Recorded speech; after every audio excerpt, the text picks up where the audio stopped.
राधे राधे दोस्तों, आप सभी का मेरे YouTube चैनल ब्रतन पर मैं स्वागत करती हूँ।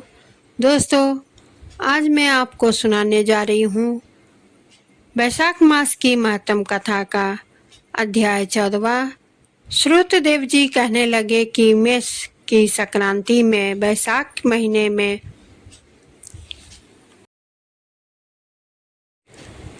जो प्राणी प्रातः काल करे और मधुसूदन भगवान की पूजा करके इस मनोहर कथा को सुने, वह सब पापों से छूटकर विष्णु लोक को जाता है।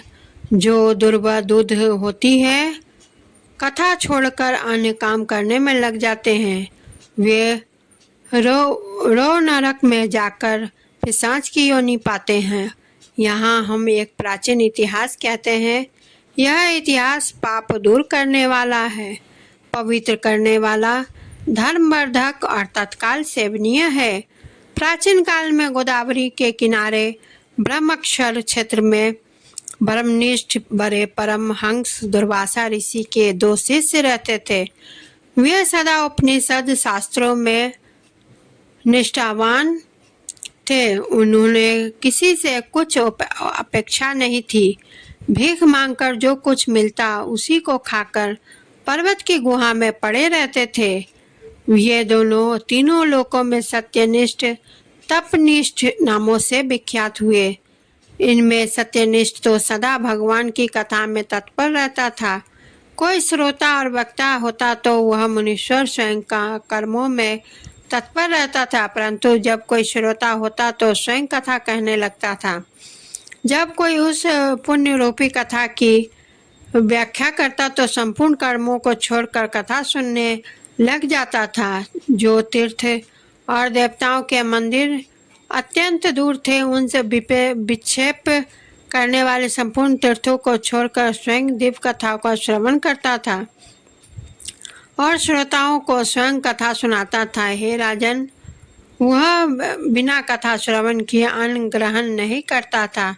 जो व्यक्ति रोग से पीड़ित होकर अपने घर का कथा करता, वह मुनि कूप जल से स्नान करके उसकी कथा सुनता था। कथा समाप्त होने पर अपने नित्य कर्म करता। जो मनुष्य ऐसे कथा सुनता है, उसको जन्म के बंधन ही व्याप्ते तथित विष्णु भगवान में सच्ची भक्ति उत्पन्न होती है और आरती दूर हो जाती है।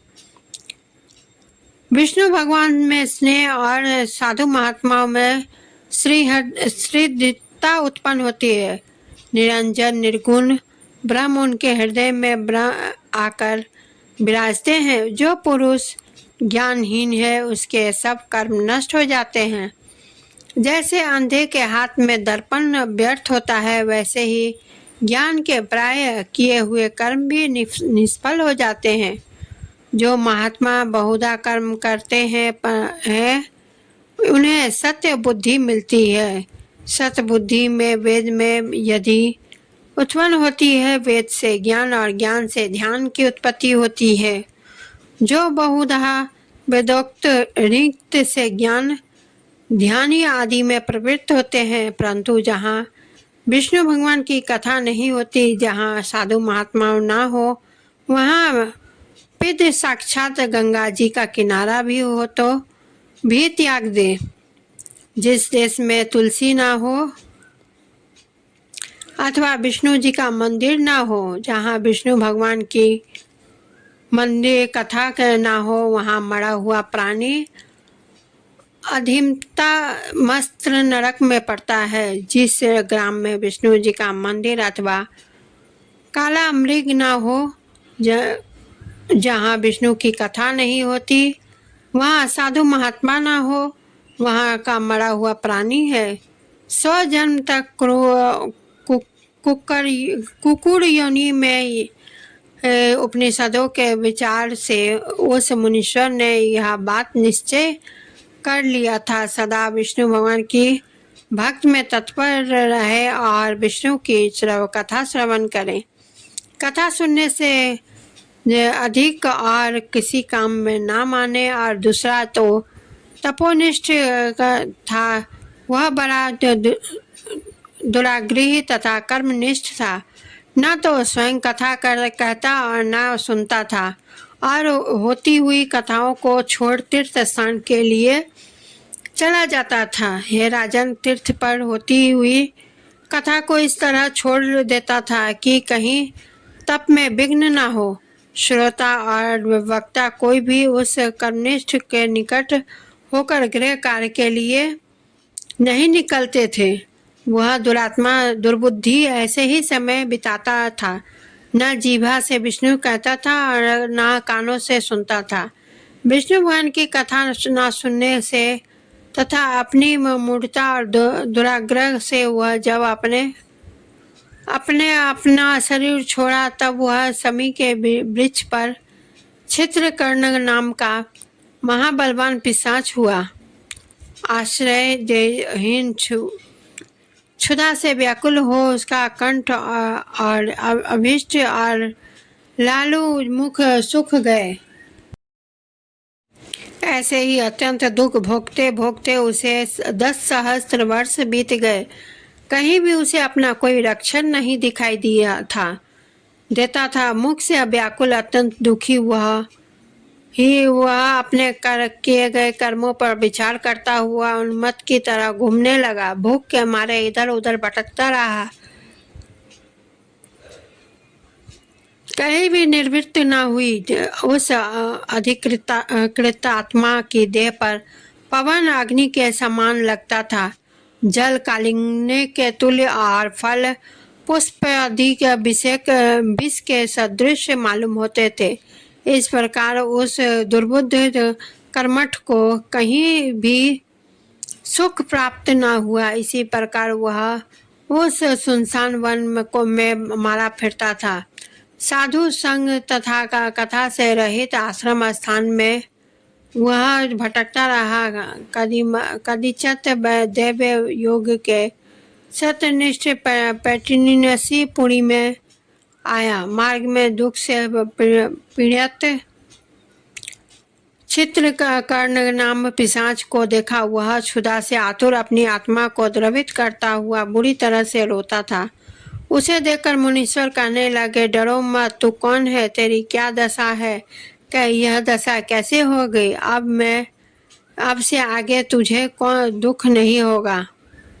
जब सत्यनिष्ठ ऐसा आश्वासन सुना तो दया और क्षीण कर्ण अत्यंत व्याकुल हो कहने लगा, हे प्रभु, मैं दुर्वासा का शिष्य तपोनिष्ठ नाम का यति हूँ।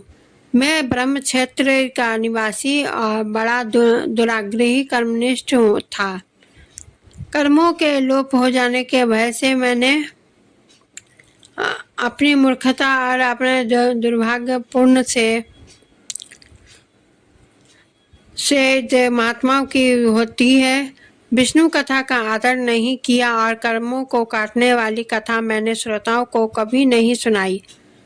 उसी कर्म के परिणाम से मेरी यह मृत्यु हुई और मैं क्षण कर्ण नामक पिशाच बन दुख से अत्यंत व्याकुल हूँ। मुझे इस घोर दुख से छुड़ाने वाला कोई नहीं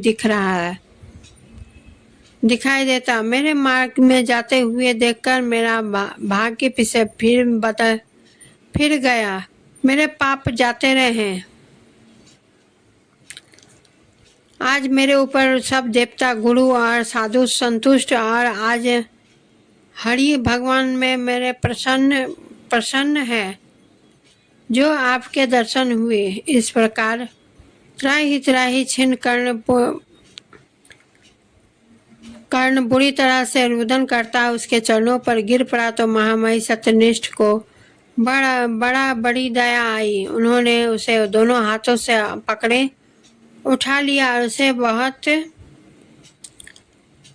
और अपने सुकृति का पुण्य दिया। वैशाख मास के महत्व कथा।